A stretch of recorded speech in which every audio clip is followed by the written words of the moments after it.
पिछली श्रृंखला में हमने देखा कि गहन अंधेरी रात में नदी के किनारे कर्ण और कुंती दोनों ही चुपचाप खड़े हैं। दोनों के हृदय में पश्चाताप है, दोनों के हृदय में दुख है। कर्ण सोच रहा है कि मैंने अपनी माता को ऐसे शब्दों से क्यों संबोधित किया, अचानक मेरा क्रोध क्यों उबल पड़ा।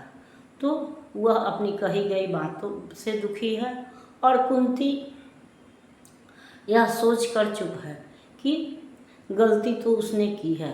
वर्षों तक चुप होकर के जो उसने गलती की है वह एक दिन में समाप्त नहीं हो सकता और या उसका प्रभाव नष्ट नहीं हो सकता।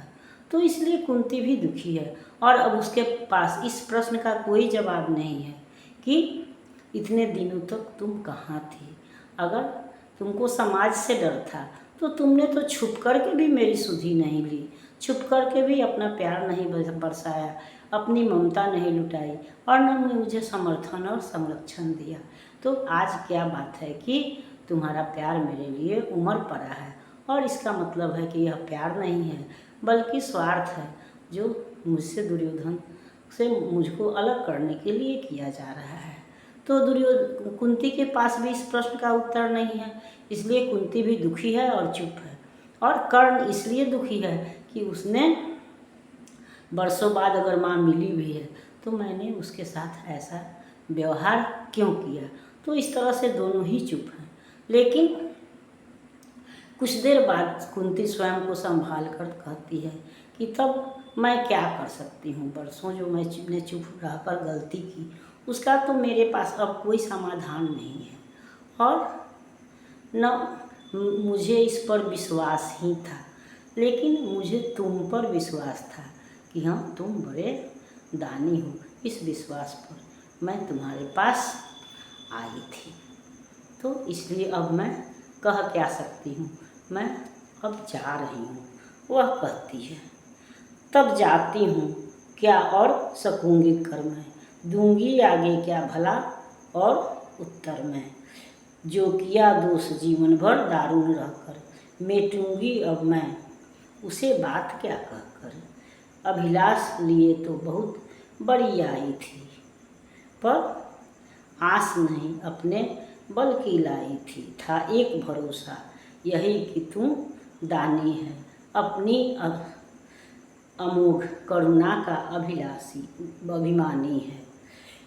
थी विदित बात तेरी यह कीर्ति निराली, लौटता न कोई कभी द्वार से खाली, पर मैं अभागिनी ही आंचल फैलाकर, जा रही रिक्त बेटे से भीख न पाकर। फिर भी तू जीता रहे न अपयस जाने, संसार किसी दिन तुझे पुत्र पहचाने। अब आ क्षण भर मैं तुझे अंक में भर लूँ, आखिरी बार तेरा आलिंगन कर लूँ। माँ ने बढ़कर जैसे ही कंठ लगाया, हो उठी कंटकित पुलक कर्ण की काया। संजीवन सी छू गई चीज कुछ तन में, वह चला स्निग्ध प्रसरण कहीं से मन में। पहली वर्षा में मही भीगती जैसे, भीगता रहा कुछ काल कर्ण भी वैसे। फिर कंठ छोड़ बोला चरणों पर आकर, मैं धन्य हुआ बिछड़ी गोदी को पाकर। पर हाय स्वत मेरा न समय पर लाई, माता सचमुच तुम बड़ी देर से आई। अतएव न्यास अंचल का ले न सकूँगा, पर तुम्हें रिक्त जाने भी दे न सकूँगा। तो वही बात है कि कुंती कहती है कि यह सच है कि वर्षों चुप रह करके जो मैंने पाप किया, जो गलती की, तो उसका तो एक दिन में समाधान नहीं है और मुझे इसका विश्वास भी था। लेकिन मुझे यह भी विश्वास था कि तुम बहुत बड़े दानी हो और तुम्हारे दरवाजे से कोई निराश नहीं लौटता है, तो इसलिए तुम मुझे भी निराश या खाली हाथ नहीं लौटाओगे। लेकिन मेरा तो भाग्य ही खोटा है, इसलिए आज सारी दुनिया तुमसे कुछ न कुछ पा कर के जाती है, लेकिन आज मैं माँ होकर भी तुम्हारे दरवाजे से खाली लौट रही हूँ। और ऐसे है कि माँ का यह अधिकार होता है, जिस तरह से पुत्र का माँ पर अधिकार है उस तरह से माता का भी पुत्र पर अधिकार होता है। तो वहाँ से उसको पाना या देना दोनों ही निश्चित है, लेकिन यहाँ परिस्थिति भिन्न है। तो इसलिए वही कुंती कह रही है कि पूरी दुनिया या सारे लोग जो हैं वह तुम्हारे दरवाजे से, तुम्हारे पास से तो कुछ न कुछ पा कर के जाते हैं, लेकिन मैं ही ऐसी अभागिनी हूँ, दुर्भाग्यशाली हूँ नहीं हूँ कि तुम्हारे से कुछ नहीं पा कर के मैं खाली हाथ जा रही हूँ। तो फिर भी माँ है, तो भले यह भी कहा जाता है कि पुत्र का पुत्र न माता को माता। तो बेटा अगर कुछ नहीं भी दे रहा है तो भी माँ उसके लिए शुभकामना ही देती है, उसका यश, उसकी वृद्धि मनाती है। तो वही कुंती भी कह रही है कि ठीक है मैं खाली जा रही हूँ, लेकिन भगवान ऐसा करें कि किसी दिन दुनिया तुमको याद करे, तुमको पहचाने, यह जाने भी कि हाँ तुम मेरे ही पुत्र हो।